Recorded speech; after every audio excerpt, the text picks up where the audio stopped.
And what I want to show you here is that, in fact, the endocannabinoid system is deficient in PTSD. And so with this deficiency, I want to show you a PET scan of what happens or what the brain is showing when we're looking at the endocannabinoids specifically in the brain. So on the diagram and on the image that you have up there in front of you, you've got PTSD, where lots of hot spots, the yellow and red. Well, that represents the increased number of CB1 receptors. So the endocannabinoid receptors in this type 1 is very, very elevated, very high. But when you look over at the trauma cases that were matched, you're not seeing, well, that activity is not there. And you look at healthy individuals and that activity is not there. So we're really seeing a distortion of the cannabinoids. But not only are the cannabinoid receptors changed, but the receptors are also changed. And the receptors have increased, but the agonist or the activator molecule has decreased significantly. So, and on top of that, we're looking at hormone changes with a major decrease in cortisol occurring. So these aren't just mental situations. These are physical changes that are occurring within the body that are part of the PTSD syndrome. So which hormones are those? Of course, there's cortisol, but there's also adrenaline that has been increased in these situations. So you're getting a broad spectrum of physiologic activities and chemical changes that are going on within the body.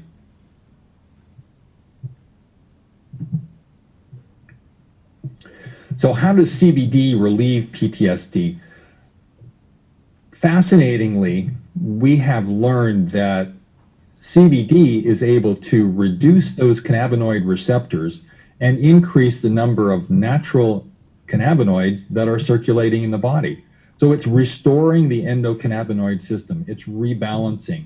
And I think that's one of the main functions that I see in the endocannabinoid system, is that it's a normalizer, a return to homeostasis, that it rebalances things. It doesn't make anybody superhuman in any way. It just restores the natural balance that needs to be there. And so it also restores the normal cortisol and the adrenaline levels. It rebalances those, gets them back to normal so the body can function. And then specifically, when we're talking about PTSD, we're talking about an unusual phenomena called fear memory.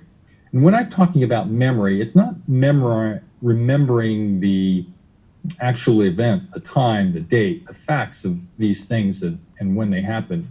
It's more about, in fear memory, remembering the emotional experiences, remembering the terror, remembering the fear, anxiety, and great discomfort that goes along emotionally with it.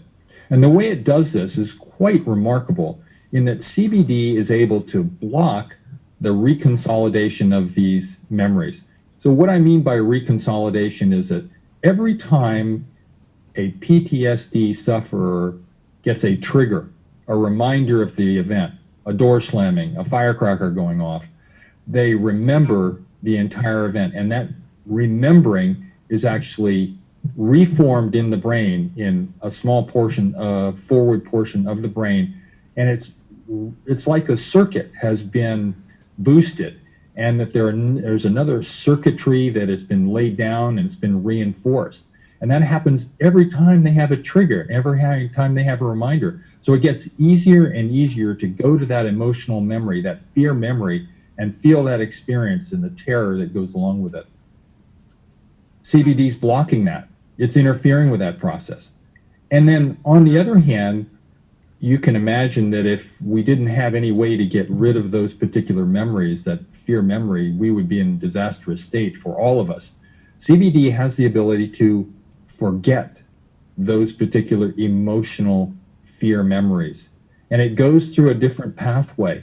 Now, in science, we know that this pathway is there, and that's one of the reasons why they use cognitive behavioral therapy and psychotherapy to try to forget those particular experiences by reliving them perhaps in a gentle, calmer, peaceful, non-threatening environment to allow you to forget them. Well, CBD really moves that along, not requiring that special environment, but moving that forgetting part of the fear memory so that these problems and these experiences can be forgotten, as well as avoiding the reconsolidation and the remembering on the other side. So there's a huge potential for PTSD to act in a way of healing for these people, so that you're going to get a resolution over time. I don't have enough information, and there's not enough science to show that, but I wanted to find out what would happen acutely. And so I got a group of veterans from Wisconsin who were interested in trying PTSD. And this group was from the Weed for Warriors group, which is recommended to me by one of the leading researchers especially with the VA with regard to PTSD. So I found 9 veterans in Wisconsin who were interested in giving this a try, and most of these people were regular marijuana users as well. And what I did was we started them off on the elixinol, using the liposomal product, and I wanted to see what was going to happen. I got a questionnaire, and that's what you see in the upper right-hand corner of the slide, where I asked them the standard questions that the VA asks about how's your pain, and well, actually, how's your anxiety, how's the arousal, and then a number of different detailed questions. But you can get an idea of the colors here, and it's collected all of those questionnaires and put it into a color pie graph that you can kind of get a flavor for.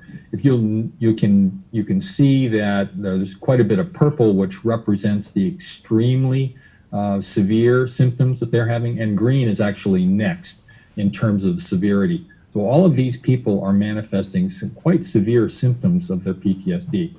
But after 1 week, on the lower left, you see the report of one of the individuals, and the others are very similar, where their anxiety levels, their neuropathy, irritability, anger, their super alertness has dropped to a level 1 from a level 5.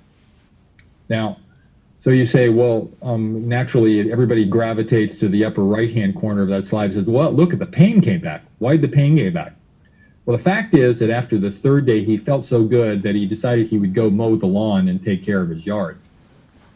So he had a little bit of recovery, and some of the pain came back probably because of that. I've seen that happen to others who, because they feel so well and they're so optimistic, that they move on to do many, many other things. Now, it's also interesting that after people have used the CBD for a while, that they sometimes forget that they're using it, and that the benefits that are coming from it, and they sort of can't believe that it's really providing them the benefits that are there. And so they actually are afraid that it's going to come back, and their pain and their symptoms are going to return.